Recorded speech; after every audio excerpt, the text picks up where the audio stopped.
Hey, schön, dass du zu meinem ersten Video reinschaust. Ich habe gerade erst mit Reels angefangen und in meinem letzten hatte ich diese Steine gezeigt. Jemand hat mich gefragt, wie dieser Chromeffekt gemacht wird, und in den Kommentaren wurde danach gefragt, welches Pulver ich dazu verwendet habe. Deswegen dachte ich, ich mache euch einfach ein kleines Faktenvideo dazu. Ihr kennt ja sicher diese kreativen Menschen, die so eine einzige Sache gerne machen und sie bis zur absoluten Perfektion beherrschen. Das bin leider nicht ich. Ich bin eher chaotisch, probiere gern alles Mögliche aus und liebe die Möglichkeiten, die sich dabei ergeben. Ich kombiniere gern alles mit allem und probiere einfach rum. Dabei geht auch mal was schief oder kaputt. Aber das ist auch gar nicht schlimm für mich. Warum erzähle ich euch das jetzt? Ich erzähle das, weil ich einen kleinen Versuch gemacht habe, bevor ich die Steine so gemacht habe, wie ihr sie im Reel sehen könnt. Ich wiederhole den Versuch jetzt einfach im Video für euch und erkläre dabei, wie und warum der Effekt funktioniert. Ursprünglich kenne ich die Technik aus dem Nageldesign. Die Technik wird also eigentlich mit einem bestimmten UV-Nagelgel gemacht. Als ich drüber nachgedacht habe, wie ich die Steine gestalten möchte, habe ich mich gefragt, ob das vielleicht auch mit UV-Resin funktionieren könnte. Ich kann euch jetzt schon mal verraten, die Antwort ist Jein, und die Erklärung, warum das so ist, die fand ich eigentlich ganz interessant. Und der Versuch belegt auch die Fakten dahinter sehr schön. Ich habe also 3 verschiedene Pigmentpulver getestet, und zwar einmal mit UV-Resin und einmal mit dem Nagelgel. Bei dem Gel handelt es sich um ein Versiegelungsgel, und ganz wichtig ist, dass es ohne die sogenannte Schwitzschicht ist, also ein No-Wipe-Versiegelungsgel. Beim Aushärten von Nagelgel entsteht normalerweise bei vielen Gelen obendrauf so eine klebrige Schicht, die man mit einem bestimmten Alkohol abnehmen muss, mit Isopropanol. Bei diesem No-Wipe-Gel entsteht diese Schicht nicht. Ich habe hier eins von Jolifin benutzt, das geht aber höchstwahrscheinlich auch mit jedem anderen Versiegler ohne Schwitzschicht. Wir gehen jetzt einfach alle Schritte mal durch und schauen, was dann passiert. Dass ich jetzt hier die Muscheln benutze, hat keinen bestimmten Grund, die sind mir einfach als erstes in die Hände gefallen. Zuerst härte ich jetzt also erstmal einen Schwupps UV-Resin für 60 Sekunden aus. Ich benutze dann jetzt als erstes dieses türkise Chamäleon-Pigment, das ist von Let's Resin. Danach ein einfaches pinkes Mica-Powder, und dann habe ich hier noch so ein Holo-Pigment. Das habe ich vor Jahren mal als Nail-Art-Zubehör gekauft, liegt schon ewig bei mir in der Schublade. Als viertes habe ich noch so ein Pigment aus dem Nail-Art-Bereich, aber damit zeige ich euch am Ende was anderes. Und diese 3 werde ich auf den Muscheln jeweils mit Resin und mit Gel auftragen. Was ihr außerdem dafür noch braucht, sind hier diese kleinen Schwämmchen-Applikatoren. Die bekommt man ja einfach so günstig in der Drogerie zum Beispiel. Und was auch noch ganz wichtig ist, ist, dass das Trägermaterial noch warm ist. Wenn das aus der UV-Lampe rauskommt, dann ist es ja bei beiden noch der Fall, und genau das war auch der Grund, warum ich überhaupt auf die Idee gekommen bin, dass es mit UV-Resin auch funktionieren könnte. Also es kommt jetzt aus der Lampe, wir nehmen ein bisschen Pigment mit dem Applikator auf und reiben es einfach auf dem noch warmen Resin ein.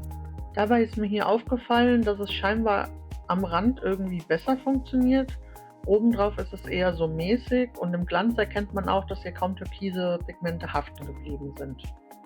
Das überschüssige Pulver kann man jetzt einfach mit einem ganz weichen Pinsel, der die Oberfläche nicht verkratzt, einfach wegpinseln. Den ganzen Prozess wiederhole ich jetzt mit dem Versiegelungsgel nochmal, also auftragen, 60 Sekunden aushärten und dann mit dem Schwämmchen auf die noch warme Fläche das Pigment einreiben. Man sieht jetzt hier auch schon direkt, dass durchgehend türkise Pigmente vorhanden sind.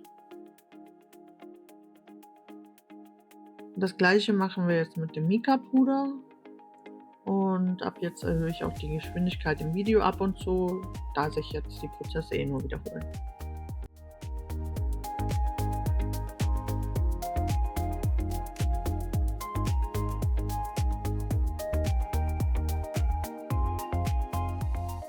So, jetzt habe ich wieder mit dem Resin angefangen, und das hat auch ein bisschen besser funktioniert. Die Farbe ist überall schön gleichmäßig. Beim Gel ist es allerdings etwas kräftiger. Jetzt fehlt noch das Holo-Pigment. Sieht man das in der Kamera? Ich glaube, für euch sieht es einfach silbrig aus, aber live sind hier total viele Farben am Glitzern. Also zuerst wieder das Resin.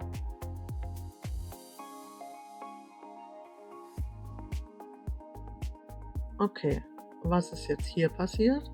Es hat auf der linken Hälfte gut funktioniert und auf der rechten Seite überhaupt nicht. Zuerst machen wir das Ganze noch mit dem Gel und dann kläre ich dich auf.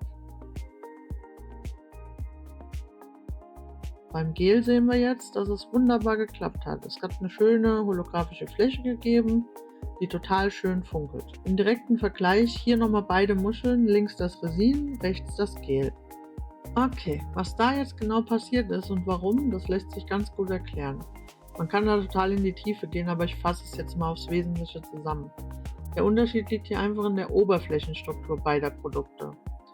Beides wurde ja zu unterschiedlichen Zwecken entwickelt und auch die Zusammensetzung ist natürlich nicht die gleiche, auch wenn sie chemisch verwandt sind. UV-Resin hat auch ganz andere Inhaltsstoffe. Es soll nicht vergilben, besonders hart und kratzfest sein, ist also auch in der Oberfläche weniger aufnahmewillig, wenn man es so nennen will. Der Einsatzbereich ist ja auch ein ganz anderer. Das Nagelgel dagegen ist eher leicht flexibel und hat eine bewegliche Oberfläche, also natürlich jetzt im Nanometerbereich, das merkt man so nicht.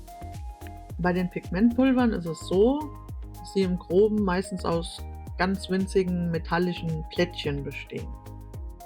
Ich versuche mal ein visuelles Beispiel zu machen. Stell dir das Gel wie einen Parkettboden mit einer Wachsschicht vor. Das Pigment wie lauter einzelne Spiegel.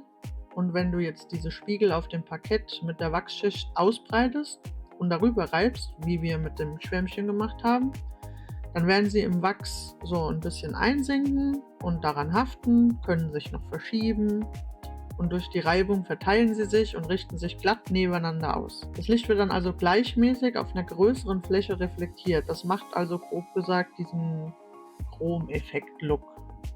Beim UV-Resin kannst du es dir eher so vorstellen, dass die Spiegel auf einer Glasplatte liegen. Sie rutschen viel mehr hin und her, manche liegen übereinander, sie liegen schräg auf anderen Spiegelkanten und das Licht reflektiert in alle möglichen Richtungen. Darum ist in unserem Versuch die Farbe auch teilweise erkennbar, aber nicht ganz so spiegelnd wie beim Gel. Was ich der Anschaulichkeit halber richtig klasse fand, ist das, was beim Holopigment passiert ist. Das zeigt nämlich, dass es funktionieren kann. Das hat allerdings ein großes Aber.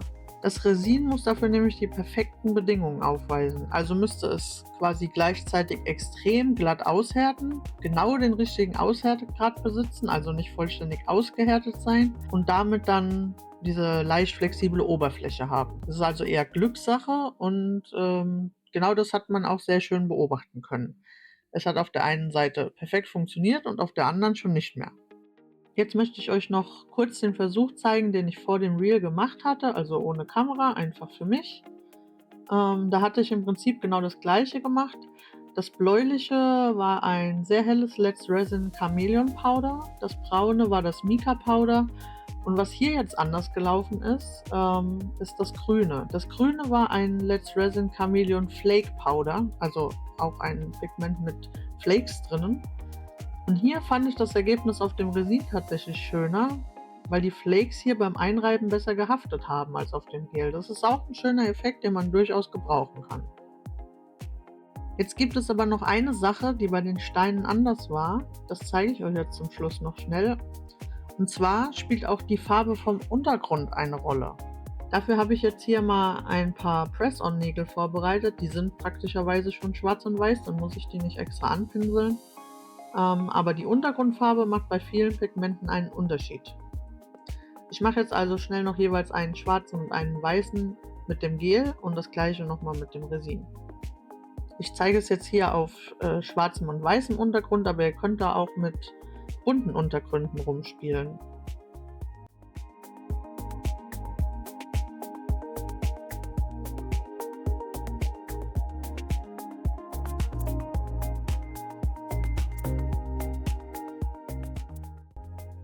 Wie ihr am schwarzen Beispiel sehen könnt, ist das Ergebnis viel intensiver. Der dunkle Untergrund betont die Farbe eher, würde ich sagen. Und im Vergleich hier auf dem weißen Press-On hat es eher einen Perlmutt-Effekt bekommen. Der Vollständigkeit halber mache ich das Ganze jetzt nochmal mit Resin. Hier funktioniert es tatsächlich wieder sehr gut.